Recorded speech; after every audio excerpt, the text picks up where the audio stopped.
ચોખાનું પલાળેલું પાણી સ્ત્રીઓ માટે અમૃત સમાન છે. કેવી રીતે? ચલો જાણીએ. જેની માટે 25 ગ્રામ જેટલા ચોખાને 1 ગ્લાસ પાણીમાં પલાળી રાખો. 4 કે 5 કલાક પછી એ પાણીને મસળી, ગાળી અને પી લો. જે સ્ત્રીઓને માસિકની તકલીફ જેવી કે અનિયમિત માસિક, વધારે પડતું માસિક, શરીરનું ધોવાવું, માસિક વખતે કમરમાં દુખાવો રહેવો, એમાં અત્યંત લાભ થશે.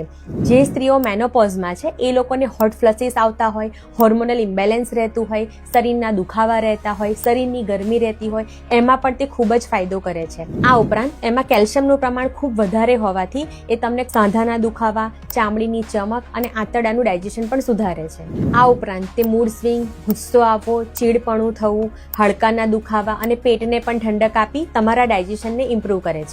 તો જો તમને આ માહિતી યુઝફુલ લાગી હોય તો તમારા ગ્રુપમાં અને ફેમિલીમાં દરેક સ્ત્રીઓ સાથે શેર કરજો અને તમારે આગળ શાના વિશે જાણવું છે અમને કમેન્ટ કરીને જણાવજો.